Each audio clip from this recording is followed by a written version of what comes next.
Não vai nem olhar para mim, vai começar olhando para a tabelinha de novo até memorizar. Olha aí para sua tela. Coloquei de novo para gente. Isso aqui já foi. E agora nós vamos falar do objeto indireto. O objeto indireto é um complemento verbal, vamos lembrar. Indica o alvo da ação. Pode ser representado por substantivo, pronome substantivo ou numeral substantivo, porque a função é nomear o alvo da ação. Pode ser uma oração. Se for uma oração, será subordinada, substantiva, objetiva e indireta. Responde a algumas perguntas, mas observe que todas estão preposicionadas, porque o objeto indireto é um termo preposicionado por natureza, e nós já fizemos essa análise dos exemplos. Então vamos lá. As pessoas duvidam da honestidade dos políticos. Qual é o verbo? Duvidam. Quem duvida? As pessoas, sujeito. Duvidam. Qual é a pergunta que você vai fazer? Duvidam de quê? E esse de quê indica o objeto-alvo da dúvida. Qual é o objeto-alvo? A minha dúvida se dirige para um alvo. Qual é esse alvo? Porque se eu disser assim, ontem eu vim trabalhar de táxi, esse de táxi não indica o objeto-alvo, indica o modo como eu vi. Olha como é diferente. Então, nem todo termo que está preposicionado com de, quando eu digo assim, vim de táxi, esse de táxi não é objeto indireto. Porque não indica o alvo da minha ação de vir. Indica o modo como eu vim. Será uma adjunta adverbial de modo. Mas da honestidade dos políticos é o objeto-alvo da ação de duvidar. A ação de duvidar tem um alvo. Quem duvida, duvida de alguma coisa. Então, isso aqui é um objeto indireto. Um objeto indireto nominal, representado por um substantivo. Qual é o núcleo desse objeto direto? Honestidade. Embaixo. As pessoas duvidam de que os políticos sejam honestos. De que? Mesma coisa, olha, só que aqui é uma oração, percebe? As pessoas duvidam de que? De novo, as pessoas é o sujeito. O verbo duvidar tem um alvo. Este alvo é o seu objeto indireto, porque ele é preposicionado. Duvido de que? É um objeto indireto, só que dentro dele, olha o que eu estou vendo aqui. Olha o que eu estou vendo. Um verbo. Então, ele é um objeto indireto oracional, que é o mesmo que eu dizer o quê? Que esta oração que eu sublinhei aqui é uma oração subordinada, substantiva, objetiva, indireta. O-S-S-O-I. Este de é uma exigência do verbo, já vamos falar de regência, e aí você vai aprender a chamar esse verbo de transitivo indireto, que obviamente você já sabe.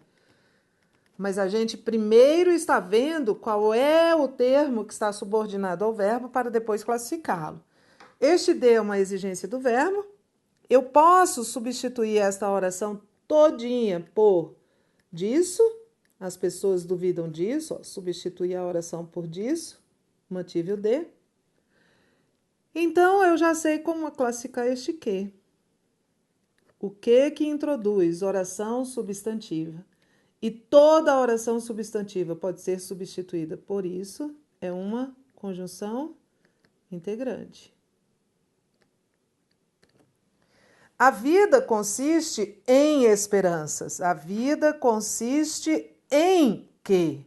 Olha só. A vida consiste em quê? Em esperanças. Objeto indireto. Se eu disser só a vida consiste em quê? Na hora você me pergunta, você precisa de um complemento. É um objeto indireto nominal. representado por um substantivo, esperanças. A vida consiste em ter esperança. Esse em ter esperança exerce a mesmíssima função sintática que o em esperança exerce em cima. Complementa indiretamente, porque complementa por meio de uma preposição, que é uma exigência do verbo, complementa o sentido da forma verbal consiste. É um objeto indireto, mas é um objeto indireto dentro do qual eu estou vendo um verbo. Então, é um objeto indireto oracional. Em outras palavras, vamos comigo. Oração subordinada, substantiva, objetiva, indireta. Só que não estou vendo nesta oração aqui, esta conjunção que eu vi aqui em cima. Não tem conjunção. É uma oração com preposição, que é uma exigência do objeto indireto. Então, vamos completar? Como é que eu chamo uma oração subordinada substantiva sem conjunção? Reduzida. Reduzida de... O verbo ter está no infinitivo, é o nome do verbo. Reduzida de infinitivo. Certo? Quando eu digo assim, ó,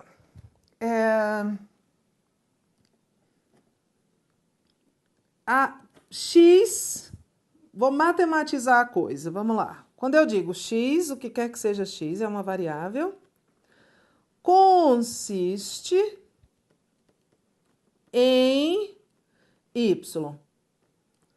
Pode ser vida, consiste em esperança, pode ser estudo, consiste em dedicação. Esse x e esse y são variáveis. Sintaticamente, esse x será o sujeito, aquilo de que eu estou falando. E sintaticamente, este y, o que quer que ele seja, será o objeto indireto.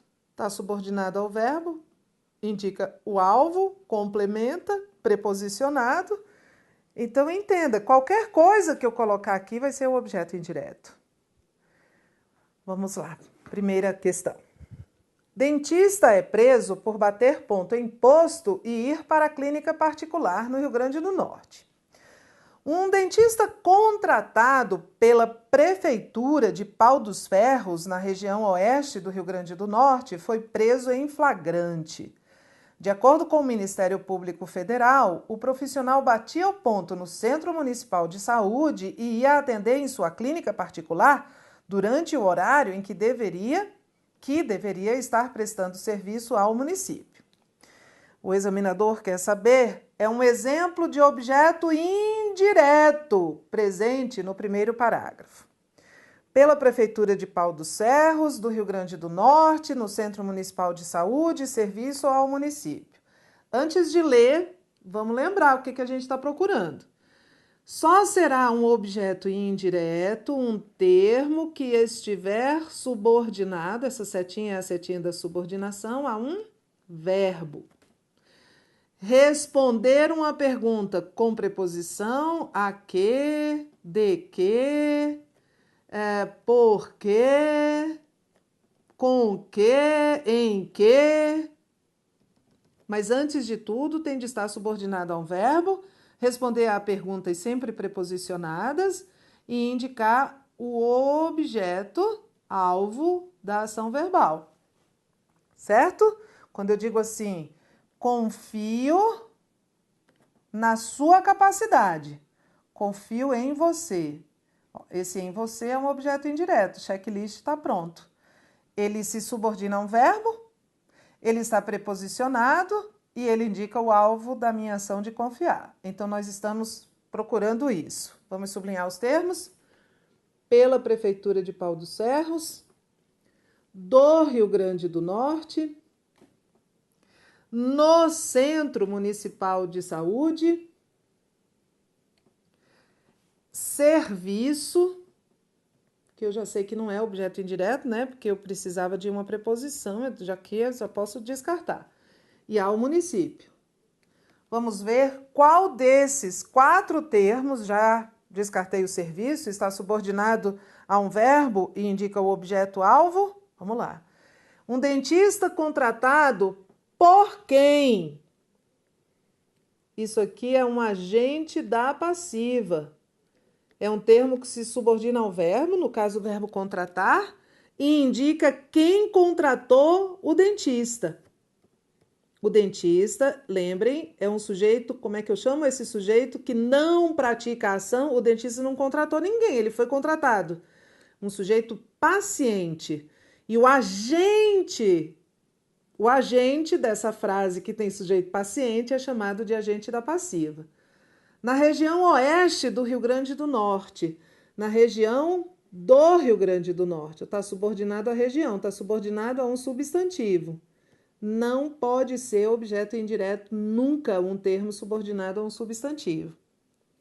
O profissional batia o ponto no centro municipal. Subordina-se a batia, mas não indica o alvo não. O objeto-alvo da ação de bater era o ponto, que é o objeto direto. No Centro Municipal de Saúde, responde a pergunta onde. É uma circunstância de tempo. É uma locução adverbial. É um adjunto adverbial, portanto, para a sintaxe. De tempo não, perdão, de lugar.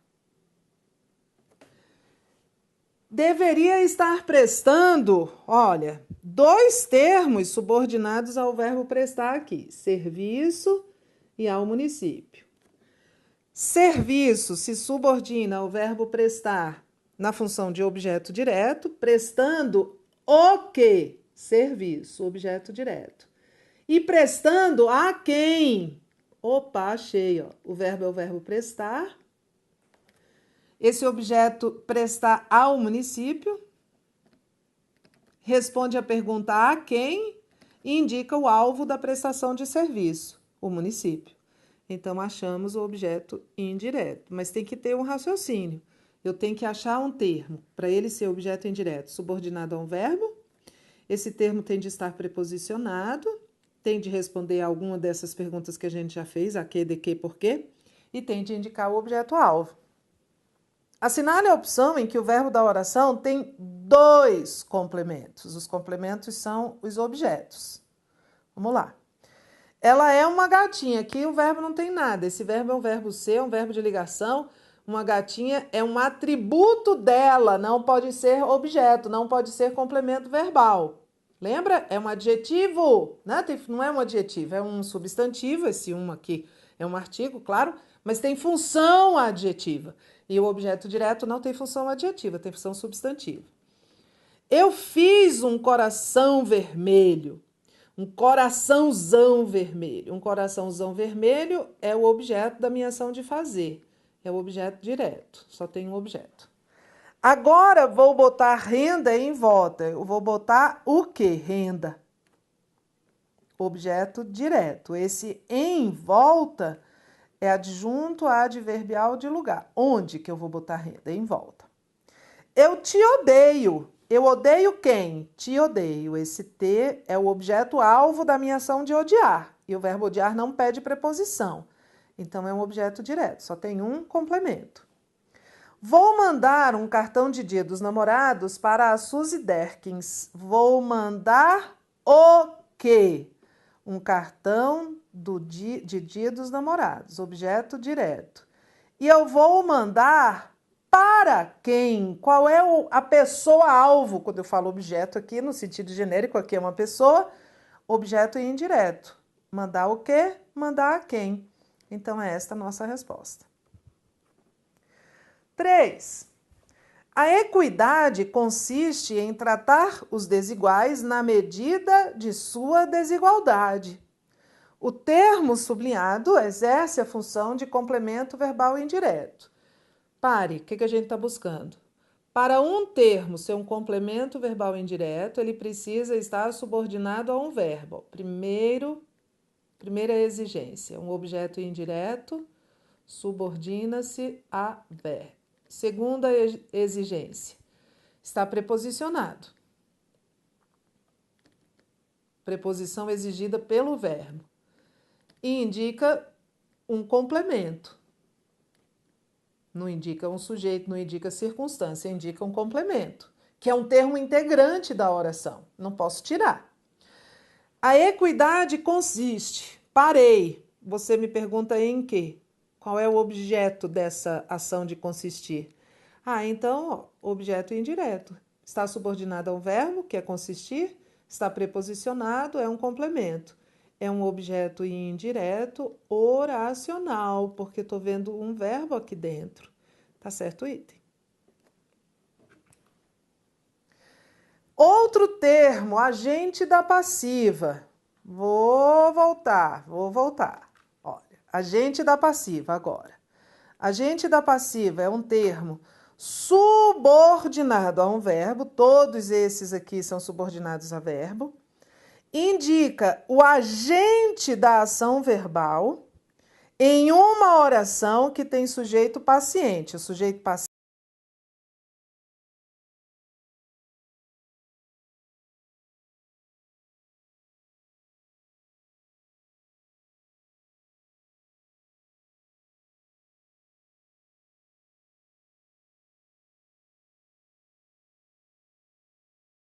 da ação. Responde a pergunta por quem, mas sempre indicando o agente. E agente quase sempre ele é preposicionado pela preposição por. Pode anotar aí. Em regra, o agente da passiva é preposicionado pelo por. A preposição que introduz o agente da passiva é o por. Por isso a gente já faz a pergunta por quem. Então vamos lá. A reforma trabalhista foi sancionada pelo presidente da República. Vamos fazer a análise aqui? Eu achei uma locução verbal. O agente da passiva também vai aparecer com locução verbal. Agente da passiva subordina-se a verbo, claro, porque todos os termos que nós estamos estudando estão subordinados a verbo. Na verdade, ele se subordina a uma locução verbal. Nesta locução verbal, o verbo principal estará no particípio.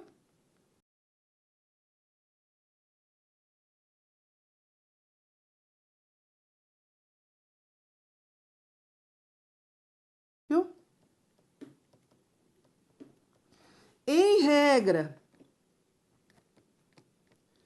preposicionado pela preposição por, introduzido pela preposição por,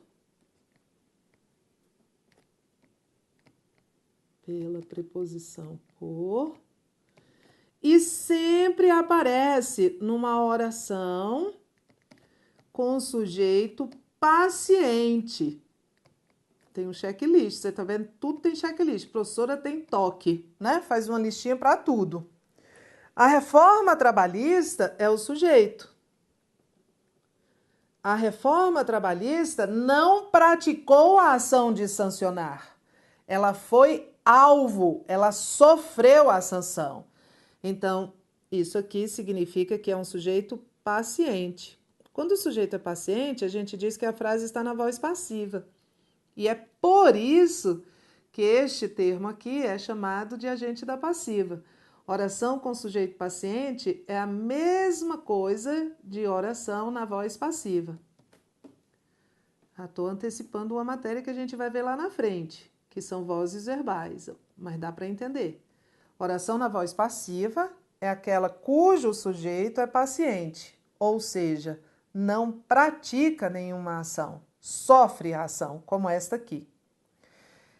Por quem a reforma foi sancionada? Então, veja, eu faço a pergunta por quem, eu indico o agente, porque foi o presidente que sancionou, então este termo representa o agente, ou seja, aquele que age. Mas a frase está na voz passiva porque o sujeito não agiu, o sujeito sofreu a ação verbal. Então este termo aqui é o agente da passiva. Responde a pergunta por quem, indica o agente da ação verbal. Mais uma coisa, né? Indica o agente da ação verbal. Agente, aquele que age, não é agente de nós não, tá? Pelo amor. O protesto foi conduzido por jovens engajados na questão social. O protesto é o sujeito. Isso aqui é uma locução verbal. O verbo principal é o verbo conduzir, está aqui no particípio. E o protesto não conduziu nada. Não é o agente da ação, é um sujeito paciente. Isso aqui, portanto, é uma frase na voz passiva. Quem conduziu o protesto? Quem foi o agente da ação de conduzir? Então, ó, checklist. Subordina-se a uma locução verbal, está preposicionado pelo por, está numa oração com sujeito paciente, indica o agente da ação. Agente da passiva.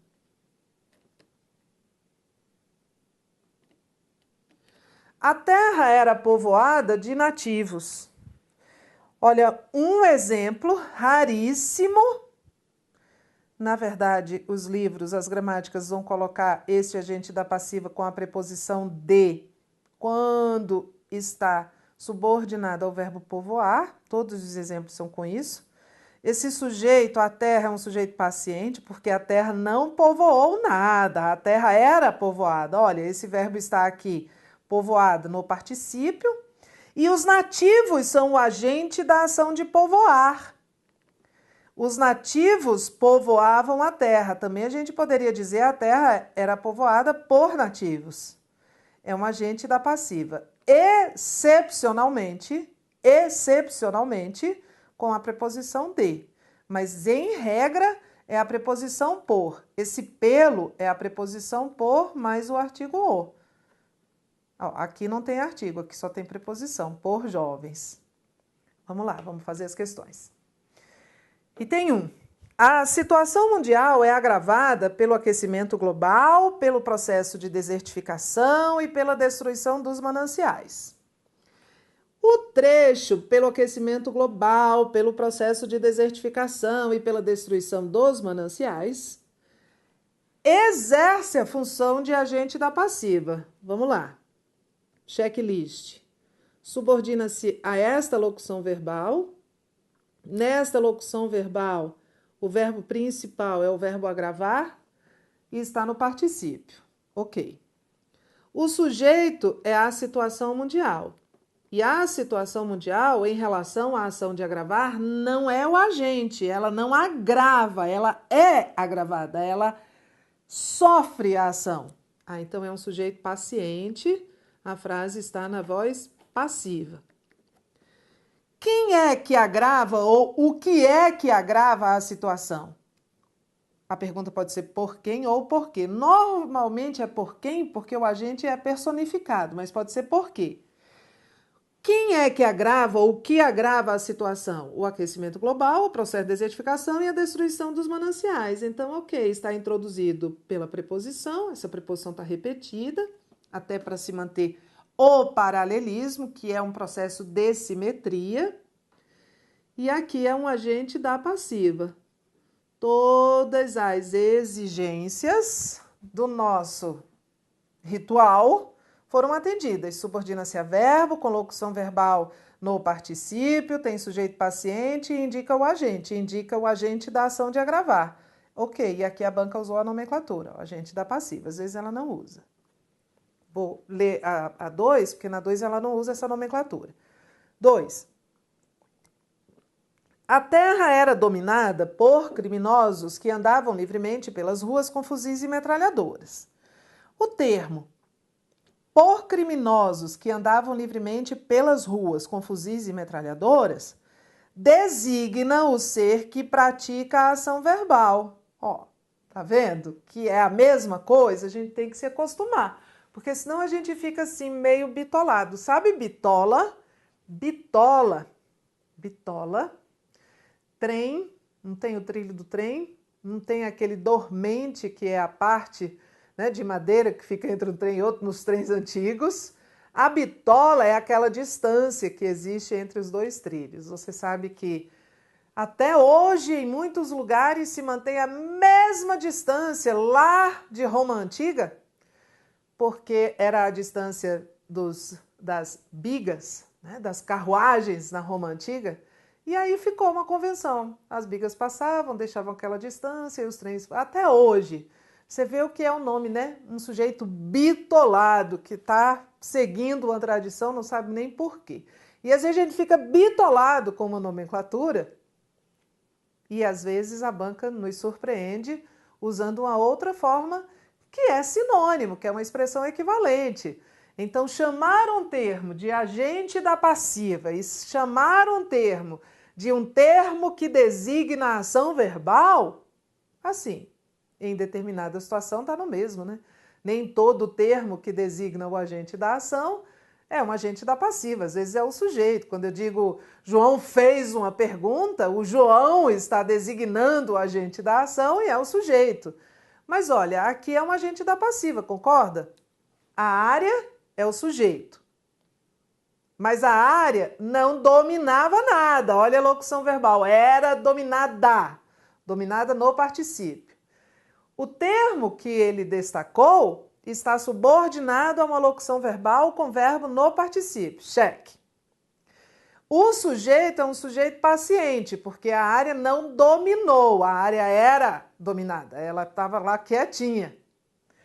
Este termo está preposicionado pelo por e indica o agente, porque os criminosos dominaram a área. A gente já está fazendo uma coisa aqui que é uma mudança de vozes verbais. Quando eu digo a área era dominada por criminosos, é voz passiva, porque o sujeito é paciente. E quando eu digo os criminosos dominavam a área, é voz ativa, porque aí o sujeito passa a ser os criminosos. Mas aquele não é sujeito, não. Aquele é o agente da passiva. Então, olha só o que o item está dizendo. Este termo, que eu já sei que é o agente da passiva, designa o ser que pratica a ação verbal. Ok. Todo agente da passiva designa o ser que pratica a ação verbal. Embora nem todo ser que pratica a ação verbal é o agente da passiva. Às vezes é o sujeito, né? Mais frequentemente é o sujeito, quando o verbo está na voz ativa. 3. A fraude é favorecida pela quantidade de pessoas que se aglomeram nos locais de apuração, o que dificulta sobremaneira a fiscalização das atividades pelos representantes dos partidos políticos, bem como pelos integrantes da Justiça Eleitoral. Os termos pela quantidade de pessoas, já sublinhei, e pelos representantes dos partidos políticos, também já sublinhei, funcionam como agentes da passiva das orações em que ocorrem. De novo, para ser agente da passiva tem que se subordinar a verbo, na verdade, uma locução verbal, com verbo principal no particípio, tem que estar preposicionado quase sempre pelo por, tem que estar em uma frase na voz passiva, ou seja, com o sujeito paciente que sofre a ação, e tem de indicar aquele que age, tem que indicar quem pratica a ação. Vamos lá. A fraude é favorecida pela quantidade de pessoas. Pela quantidade de pessoas se subordina a é favorecida, que é uma locução verbal com verbo principal no particípio. Ok. Está preposicionado pelo por. Esse pela é por mais a. Ok. Está com o sujeito paciente. Sim, a fraude é favorecida. A fraude é um sujeito paciente. A fraude não favoreceu, não praticou a ação de favorecer. Sujeito paciente, certo. E indica o agente da ação. O que é que favoreceu a fraude? Por quem? Ou por quê? Não necessariamente a pessoa. Pela quantidade de pessoas. A quantidade de pessoas favoreceu a fraude. Ok, então o checklist deu certo. Esse primeiro é um agente da passiva. Vamos ver o segundo? O que dificulta sobremaneira a fiscalização das atividades pelos representantes. Esse pelos representantes está subordinado à fiscalização. Fiscalização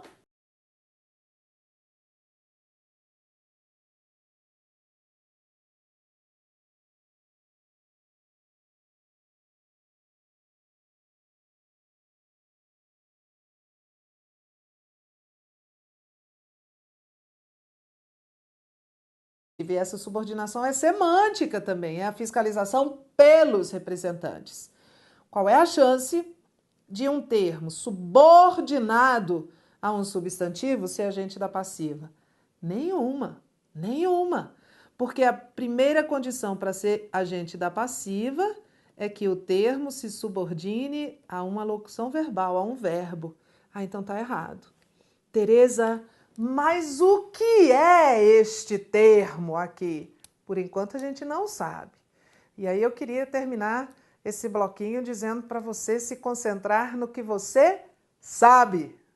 Quando a gente estuda, à medida que a gente vai aprendendo e quando a gente faz prova, a gente tende a se concentrar no que a gente sabe. E com o que eu sei, não com o que eu não sei, com o que eu sei eu consigo responder a este item. Porque um agente da passiva jamais se subordinaria a um substantivo como este aqui que está subordinado à fiscalização. Isso vale para a vida.